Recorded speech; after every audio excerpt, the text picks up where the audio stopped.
Okay, so I'm going to start a new episode.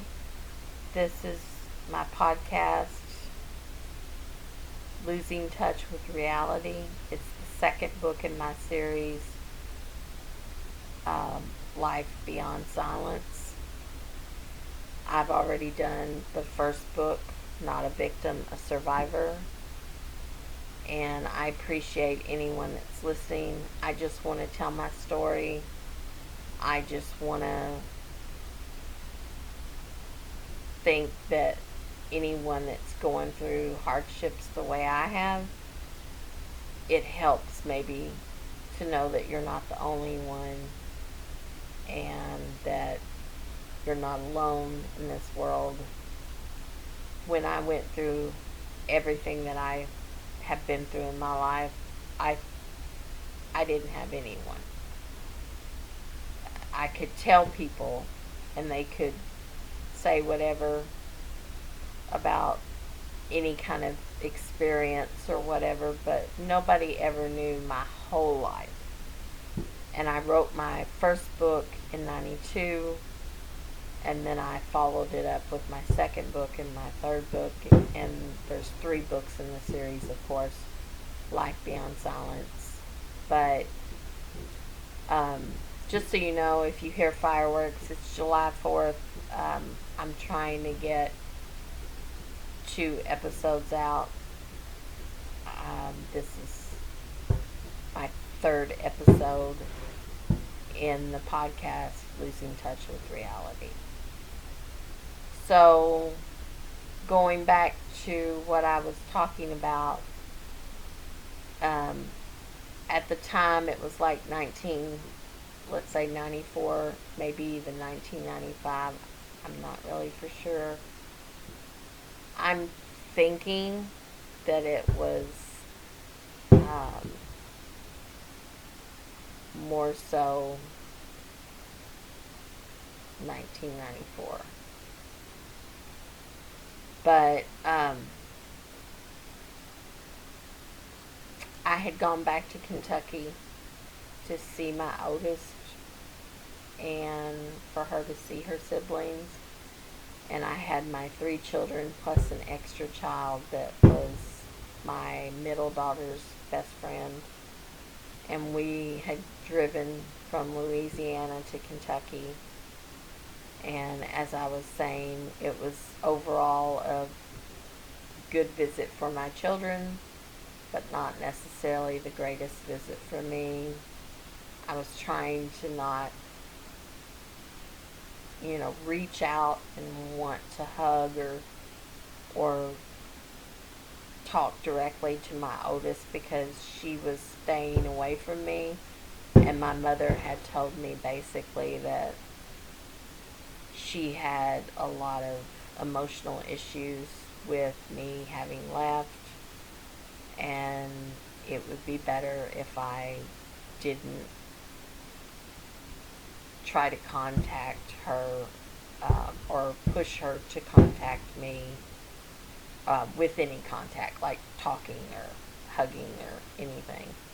So I didn't, you know, I stayed away. I just watched her and I smiled at her and I caught glimpses of her.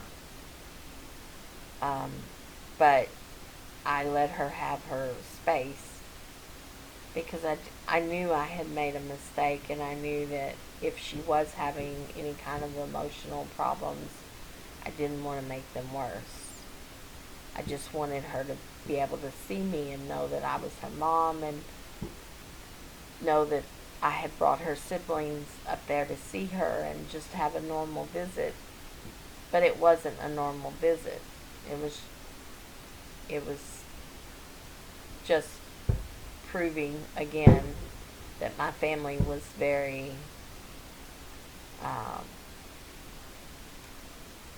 very judgmental on my mistake, and I knew that. I knew that going up there. I knew that period from them. My mother would definitely have things to say, and we argued, and it was very trying. And I'm not saying that it's all her fault. I mean, yes, I'm the one that left my daughter. It was a mistake. I'm sorry. I wish I could take it back. And there I am trying to visit and just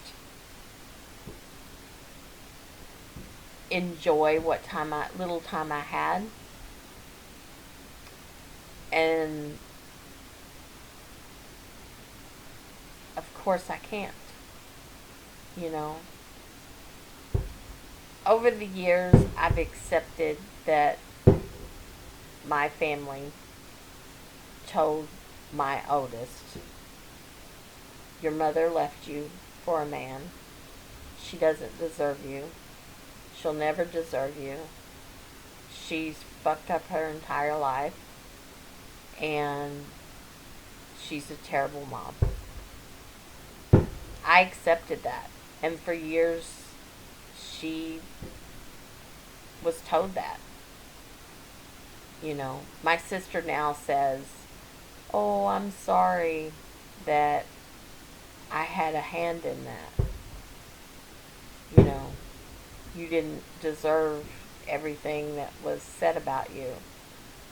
And I said, that's okay. You know, I get it. You know, at the time, you were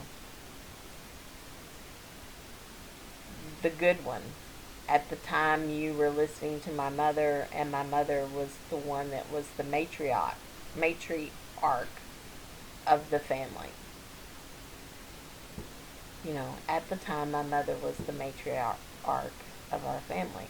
So her saying how terrible I was a bandwagon that everybody just jumped on and said, yep, you have a terrible mother. She left you, and therefore she'll never, ever, ever be able to be forgiven. I get that.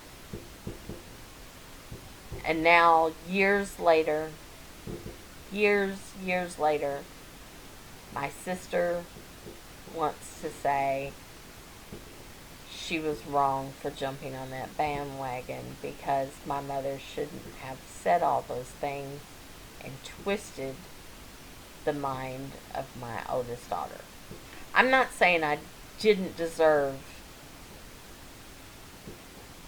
some of that. I did leave my oldest daughter, and that's horrible.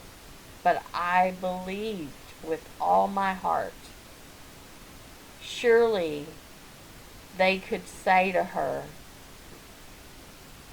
your mother made a mistake. I know she wishes she could take it back, but she can't. And it doesn't mean that you can never forgive her.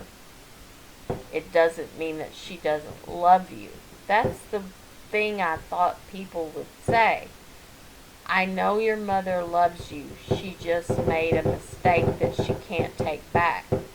The minute she left, the very minute she left, there was no way for her to come back.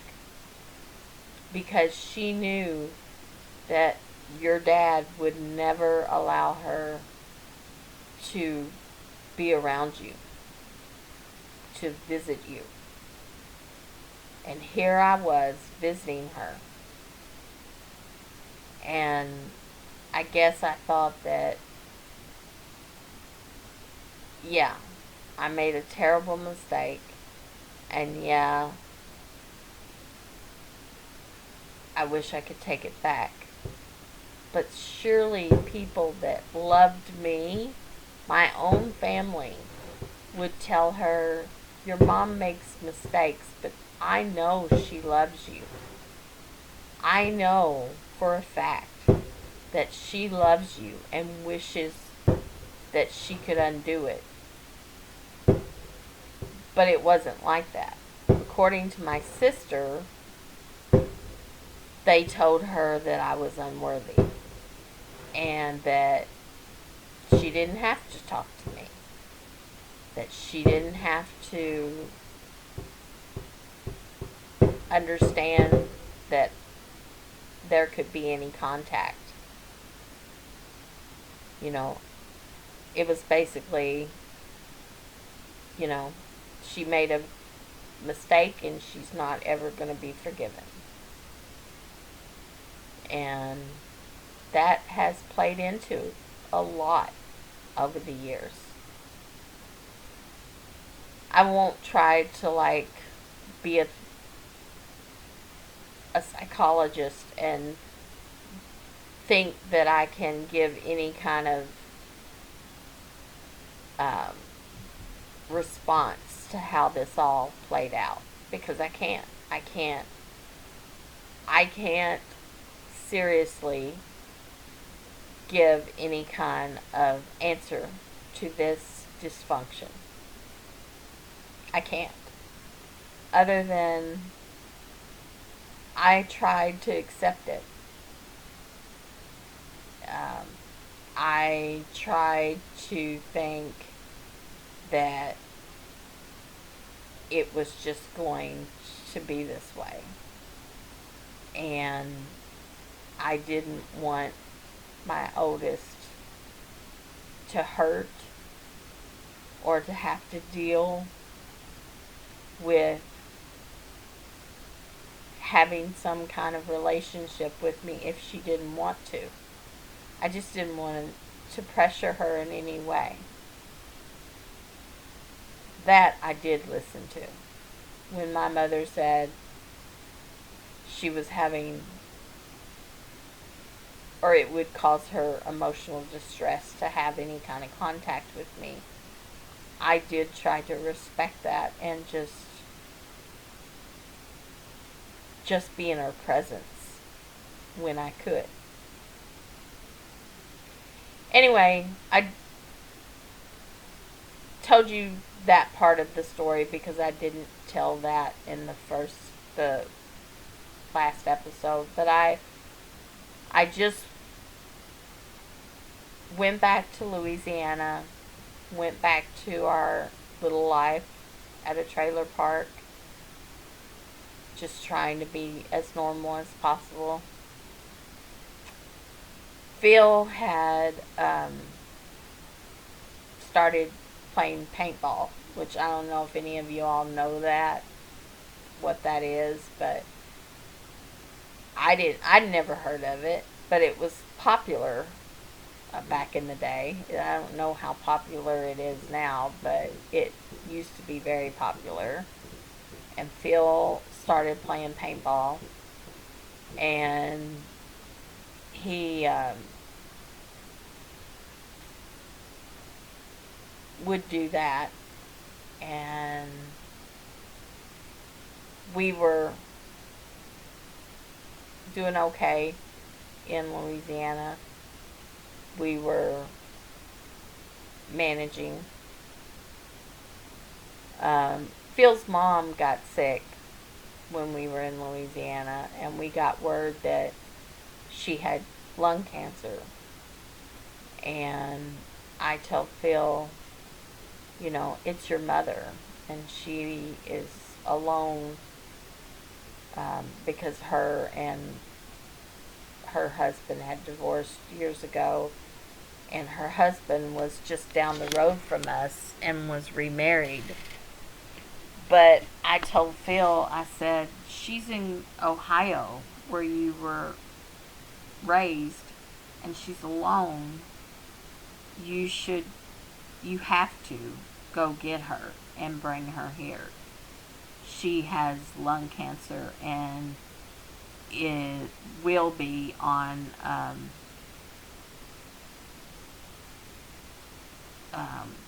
her last days, basically. So you need to get her here. And they talked on the phone, and she came with just like a couple of suitcases, and she was put in hospice, and we got a hospital bed for her and took out our bed and was I was taking care of her. Um, when she first got there, her name was Mabel, and when she first got there, she was the Mabel that I had known. You know, here she was smoking, but I mean, she already had stage 4 lung cancer, so it's not like she felt or I felt like that should even matter. She was already reserving herself to die. We got hospice, and hospice came in, and it's so weird how cancer is. I've been a nurse a long time, and basically when somebody accepts that that's their way, they're dying from cancer. She had a big um,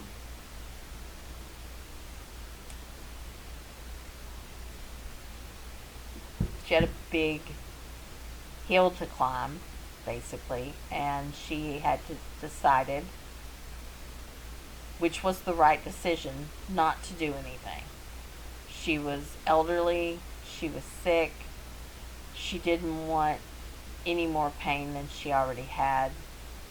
I think she had just accepted it way before she even got to Louisiana, that she was on her last days. And she talked to Phil. She did. She tried, at least. Phil didn't really want to deal with any of that because I think in his own way, it was hard for him to say goodbye to his mom. So I basically took care of her, and she went from being her normal self to in bed and dying really quick. I think it was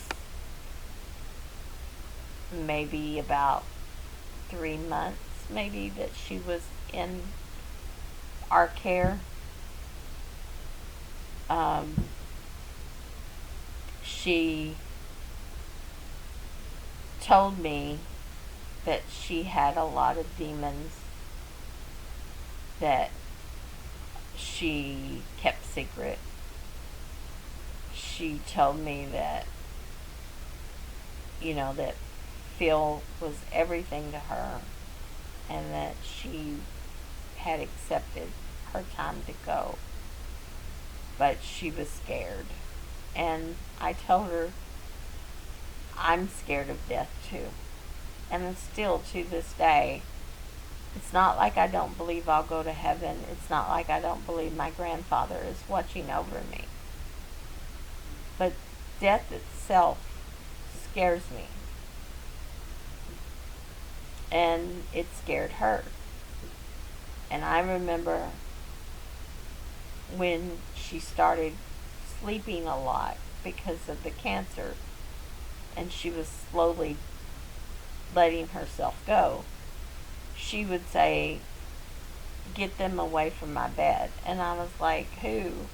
Because I've been a nurse a long time. Most people, when they are close to death, they think they see family, or they think they see angels.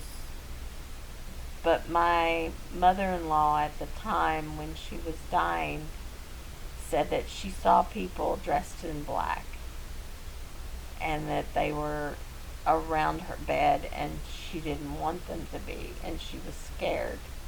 And that honestly scared me. This is my trailer, and my children are here, and you're scaring me with things that you are saying you see. And I honestly, out of all the years of nursing that I've lived, even after she passed away, I can honestly tell you that's the only time anybody ever said they saw people dressed in black around their bed. And I've had a lot of people die in the hospital and around me since my mother-in-law passed. But nobody ever said that before or since. Nobody. And it scared me because I would not want to be dying and see people dressed in black around my bed that I did not know. That would be horrifying. But I didn't know what to say to her. I would just tell her that I was going to shoo them away and that it was okay to go if she wanted to go, because I was there and I would hold her hand, and I wanted to know if she was in pain. I wanted to know if there was anything I could do for her. I would help, get her up to the bathroom, whatever I could do. And she struggled. She did. After she got there, she acted normal, but by the time she was bedridden, she was just reaching out for me every time I was in the room. I remember the day that she died. I had done laundry and was folding laundry and was going in and out of her room, and she was sleeping, and I looked over and realized that she wasn't sleeping. And I called Phil at work and said, "Your mother's passed. You need to come home." And I called hospice, and I called the numbers that were given to me, and Phil came home, and then the funeral people had come to take his mom, the mortician, I guess you would call them, and they were taking her to, because we had decided to cremate her, and the people were there to get the hospital bed. It was one thing after another, and then she was there no more, and my heart was broken. I mean, this lady passed away, which is normal for, of course, stage 4 lung cancer, and you're on hospice anyway because you're dying. But it was heartbreaking because all she had was me holding her hand and being there for her. And at that very moment she died, I wasn't holding her hand. I had stepped away. And Phil, of course, didn't come there because he was working. So when he got there and she was gone, I didn't know what to say to him either. When we got her ashes back, he went with the kids and they did whatever. I don't even really know. He said, he let them go in a good place. But I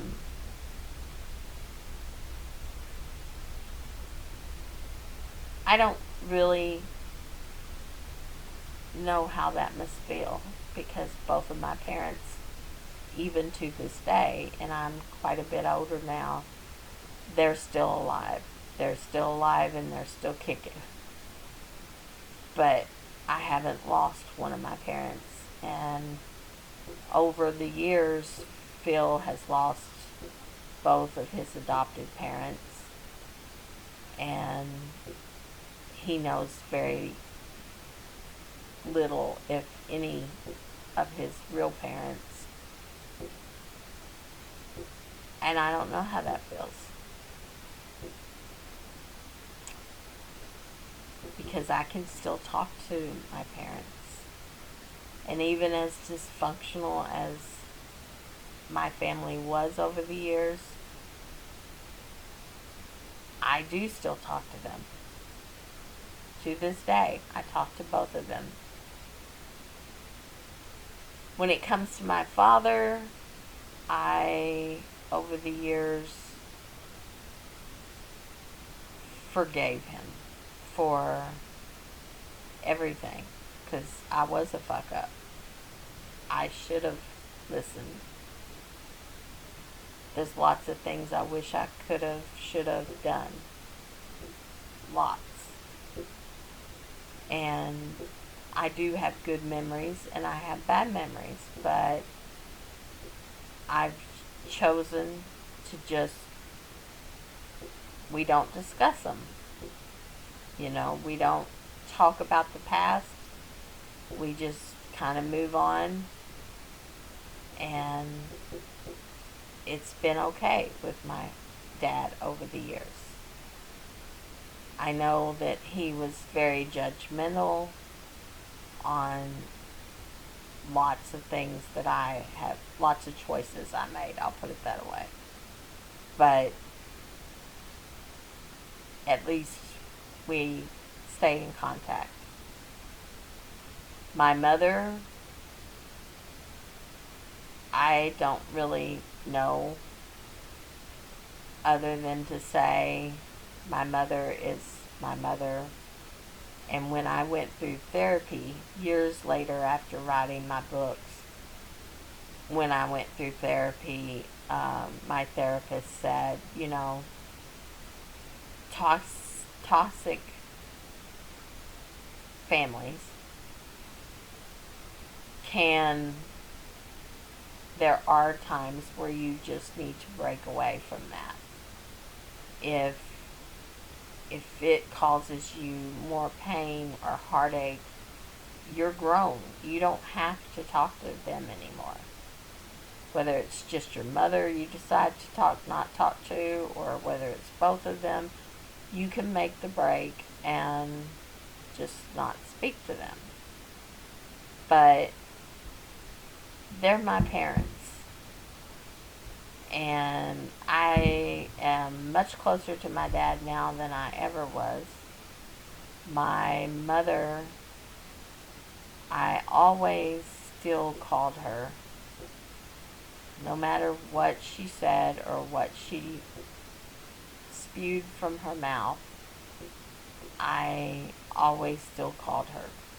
She's my mother.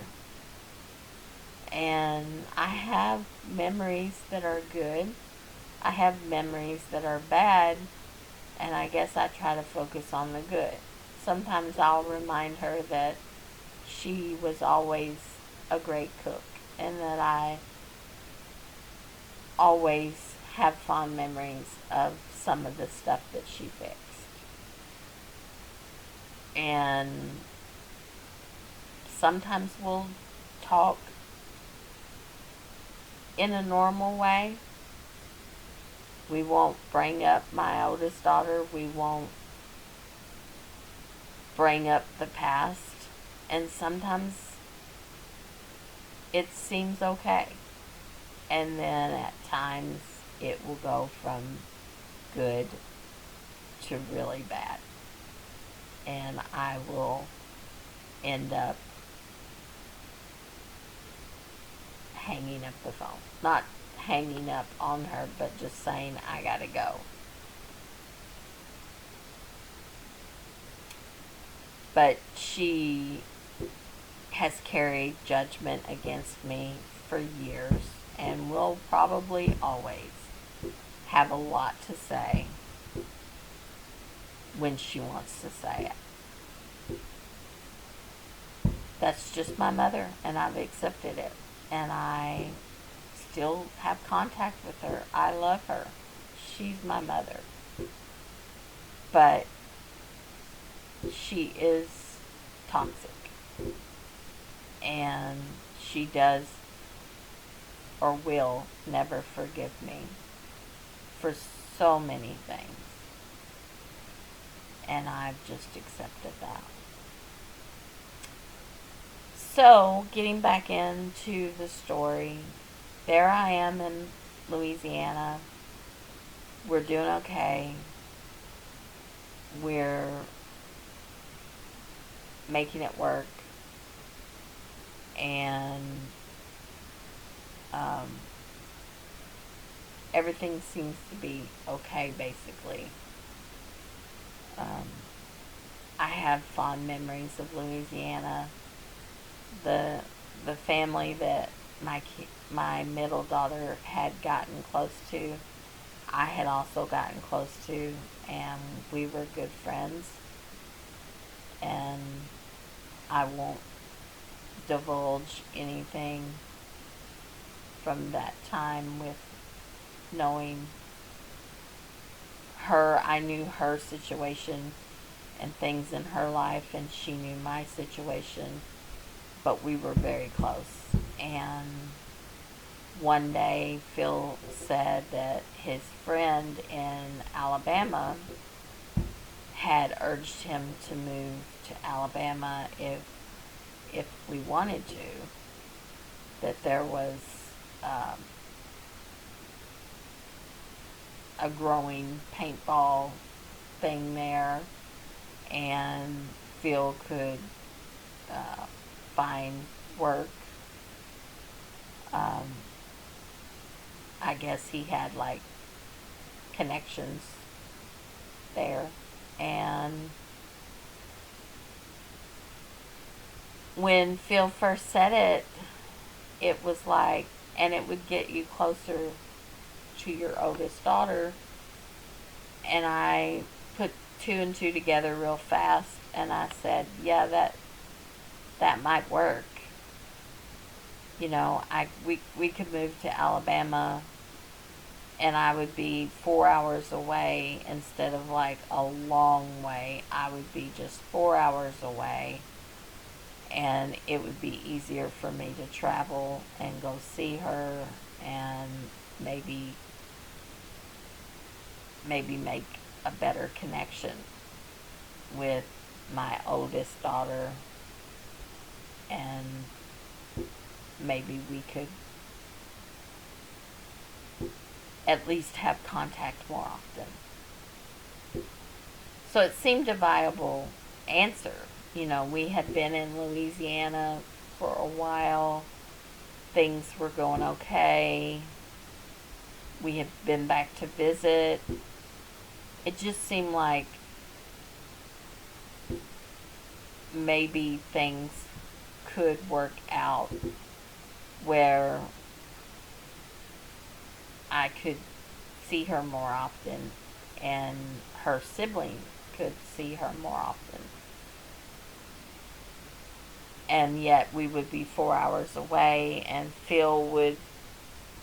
he had somebody there that he knew. And I just thought, that might work out. So we decided to move from Louisiana to Huntsville, Alabama. And I researched, places to live. I found an apartment for us to start out in. And I applied for jobs, and Phil applied for jobs, and we went there.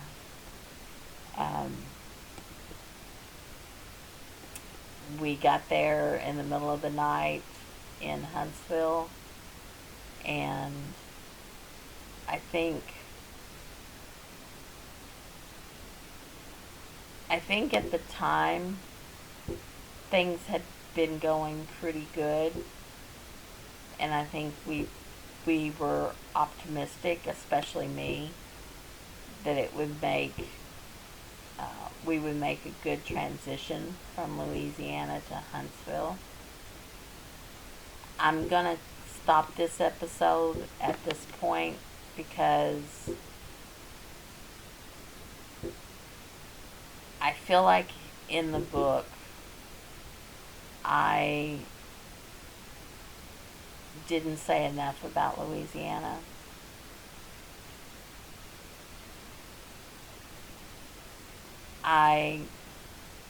I just have fond memories. we know that when we look back at Louisiana, there are people there that we knew and that we still very fondly stay in touch with. Over the years, things have, of course, been distant, but with social media and stuff, we still can. I still stay in touch with my daughter's friends, and my daughter still stays in touch with them. And their mother doesn't really stay in touch with me anymore, and for that, I'm probably responsible for. It was a trying situation, and I don't know exactly what truly happened, but we have become not as close as we were. Let's just say that. But I still love her. She's a wonderful woman, and I remember fondly all our good times.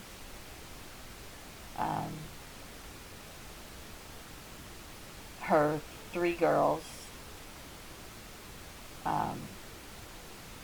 like I said, we stay in contact with, and I have watched them grow through social media from the children that they once were to adult women.